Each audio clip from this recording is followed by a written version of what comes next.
renegade, whatever I'm referred to nowadays. Sometimes I'm scared to let my guard fade and talk about my pains and all the losses I incurred just so I could gain.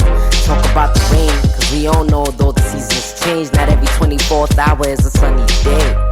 Sometimes I'm never sane, but my sudden chain of positivity will be said to take the blame.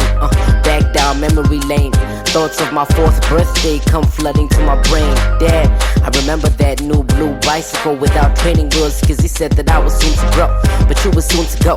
No prior mention, you walked out the door, South Africa your destination.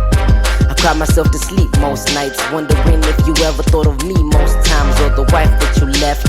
Yeah, there were times when we sat together and did nothing but just wept, feeling everything was lies that you said to me, and most of what you taught me was all that I could never be. Most children of divorce suffer from lower self-esteem, anxiety, depression, less quality contact with their parents, their standard of living decreases, less satisfied relationships with their parents later in life. They have more difficulty in their romantic relationships, and they're much more likely to get divorced themselves. Days turn to nights, those turn to weeks, weeks into months, years would have come. The situation was the same whether it was the sun or the moon in the sky. I was numb in my heart, but I couldn't fall apart, cause I was mom's anchor, and when I needed love, she was my big hug. A teacher, a doctor, a mother, a father, all wrapped in one. She had someone take me to school every morning and made me laugh when it truly got boring. Picked me up when my grades weren't soaring, dusted me and told me to always keep growing. I looked into her eyes one day and asked her, Mommy, when is Daddy coming back to stay? She said, Tony, your daddy really loves you. Now do your homework and the dishes like I told you.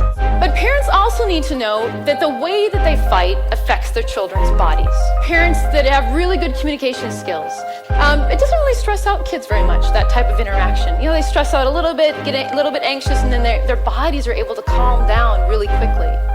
The kids that have the most difficulty are the ones whose parents have a lot of conflict who are still married. Those kids, after that type of an interaction, or anxiety levels are like you bouncing a super ball. Their bodies are less able to calm down after an interaction like that. Now that's just one interaction. Now imagine if your parents are chronically fighting. You know what that can do inside to a child's body. Now I've got tattoos on my wrists, Christ in my heart, the gospel on my lips. I still can't tell apart emotions from feelings, corridors from ceilings, living from breathing and seeing from believing.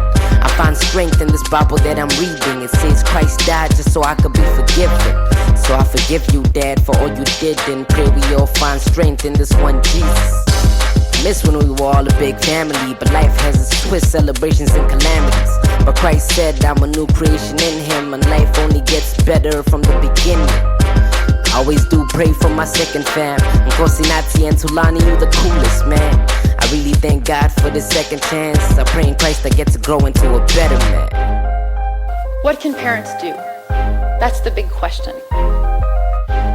Well, the first thing you need to do is, if you can cooperate, try and create rules between each other for how you're going to communicate to each other and to your children. And try to co-parent together. That's the best alternative. The second thing is to figure out where the emotions are coming from. You have to figure out how to redefine your relationship. You're no longer married to each other, you're co-parents. So trying to figure out how you can go from spouses to co-parents effectively. And the last thing that I would recommend is trying to take away some of the emotion.